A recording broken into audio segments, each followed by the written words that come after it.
Kalau ada orang nyumbang 100 juta, hebat nggak?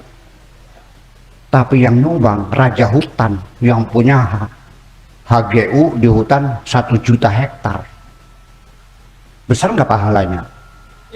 Kecil. Sekalipun 100 juta, mobilnya tetap Mercy, AC-nya angker adem, rumahnya nggak pakai AC, tiap hari makan sate, tidak mengurangi kenikmatan dia.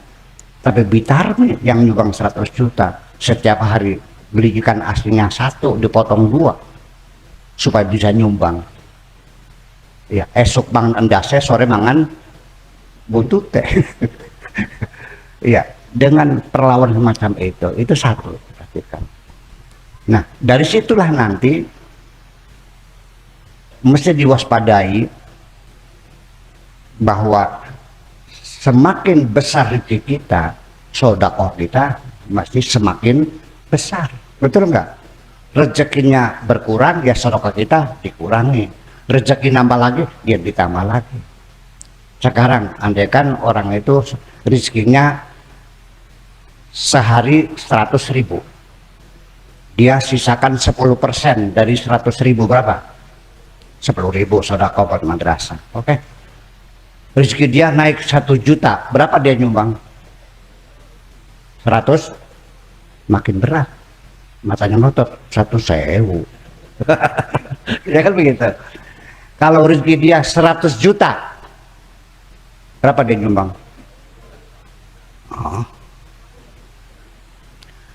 Meditnya, kikirnya mulai meronta-ronta. Kok banyak banget ya? Kalau rezekinya 100 miliar, berapa dia nyumbang? Semakin engkau kaya, semakin terbebani jiwamu, semakin kepikiranmu semakin keras. Pengennya tetap saja rezeki 100 miliar, sedekahnya 10.000. Ini harus siap, Mas Bambang ini. Makin tambah rezeki, jadi pakai persentase 10% patokannya. Oke, untuk amal sosial. Jadi kalau 1 triliun berapa? 1 triliun itu berapa sih? 1000 miliar. Jadi berapa? 100 miliar. Sanggup enggak orang nyumbang 100 miliar? Akhir-akhir mabuk, angger bae sing loman ke wong melarat. Iya. Jadi kalau orang miskin derma menyumbang, itu berarti luar biasa. Ya. Saya mau cerita. Ini saya lagi bikin musola di Blok Bojong, Bangga 2 di sana. Ada tanah di samping kebun jeruk saya tuh, ada tanah. Kita incer-incer bikin musola. Kadang di situ belum ada musola. Mungkin belum pada sholat orang itu. Oke, di samping saya usaha bikin kebun jeruk juga, kepengen ikut mengajak mereka juga sholat juga. Yang punya ini namanya Maryam, anaknya Mang Parta, orang Kliwon. Tanahnya 40 hektar. Saya bilang, sok nanya dibeli aja buat musola. Ternyata jawabannya tidak dijual, ya silakan diwakafkan saja kalau bikin masjid, bikin musola. Orangnya di mana tinggalnya? Di Taiwan. Sebagai apa? Sebagai TKW. Sesek hati saya. Masa ya TKW mewakafkan tanah 40 hektar? Wong masih dadak luru pangan.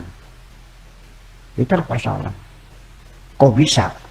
Kata saya, dijual saja, saya beli berapa harganya. Kamu masih dadak nyari makan kok. Masa diwakafkan? Ya tetap tidak, saya wakafkan saja.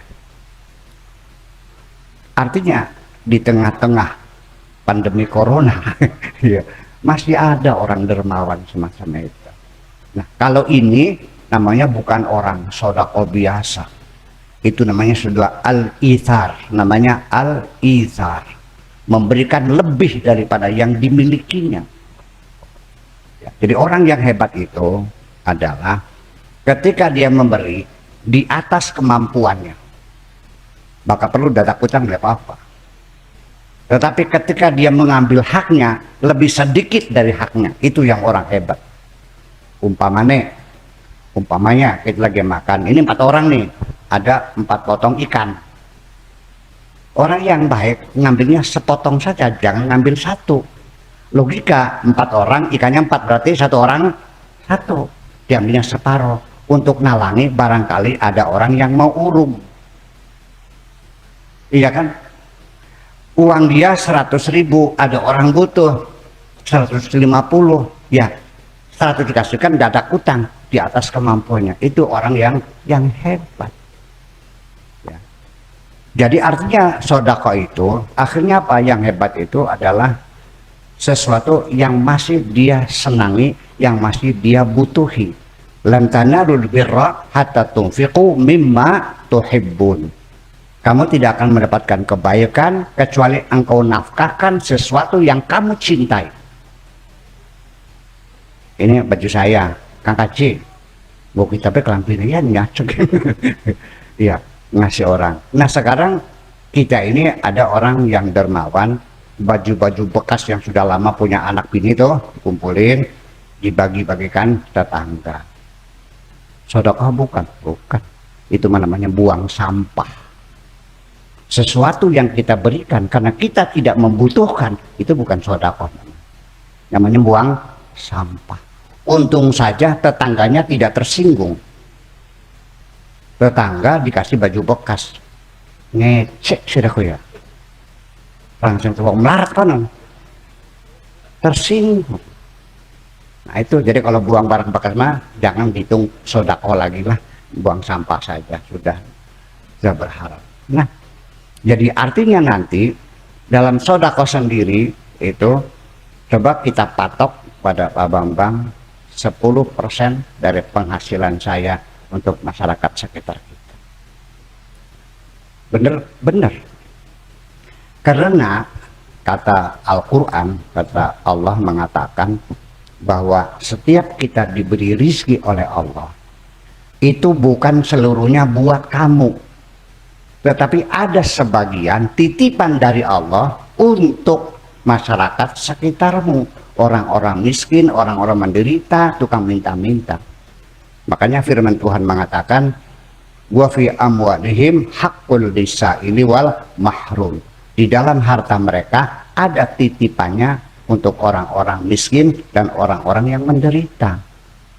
Kalau belum kamu keluarkan, berarti bukan milik kamu semuanya.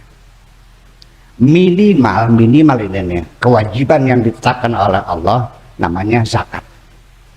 Itu zakat mah minimal itu untuk belajar memerangi medit. Kalau perdagangan itu 2,5%. Kalau pertanian, kalau sawahnya ini dadak diesel airnya itu 5%. Kalau irigasi teknis zakatnya 10%.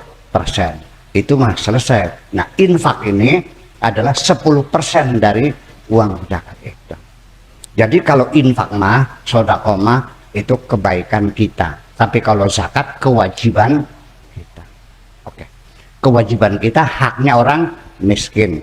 Jadi pertama, kalau kita bagi zakat ya, tolong jangan orang miskin suruh datang mengambil haknya, tapi kita yang berkewajiban yang menghantarkan zakat itu kepada orang miskin. Awas, kalau diundang boleh, tapi ongkos becanya dibayarin, waktunya dibayarin, kuli yang mikulnya dibayarin. Apalagi kalau orang miskinnya diundang, suruh baris, suruh ngantri, sampai injek-injekan, sampai ada yang mati. Ada nggak orang minta zakat sampai mati injek-injek? Jadi kita yang bagikan semuanya itu.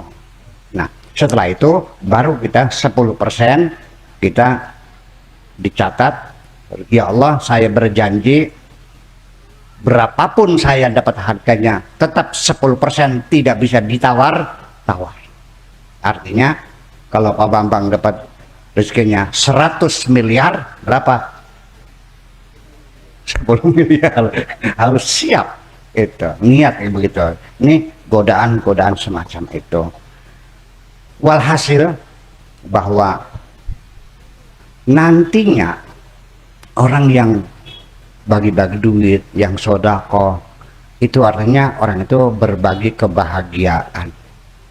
Ibu-ibu sekalian, bos sekalian, saya ingin mengatakan begini, ketika saya menolong orang dan orang itu sangat bahagia sekali, wajahnya ceria, tertawa terbahak-bahak, saya lebih bahagia daripada orang yang saya tolong itu. Dan bahkan kebahagiaan saya karena bisa membahagiakan orang, itulah puncak kebahagiaan saya. Dan ingin saya katakan, kebahagiaan yang kita capai karena membahagiakan orang lain, itu aroma sorga. Kalau kita bahagia dengan orang, aroma sorga, makanya lahap, tidurnya lelap, badannya sehat, temennya banyak, anak istrinya sayang-sayang semua. Itulah aroma surga yang bisa kita rasakan di dunia karena kita berbuat baik kepada sesama kita. Saya kira itu saja sekiranya. Dan selanjutnya katanya mau ada tanya jawab, silakan dimoderatori oleh Pak Afkar. Kalau perlu ya silakan duduk di samping sini. Ya, terima kasih. Assalamualaikum warahmatullahi wabarakatuh.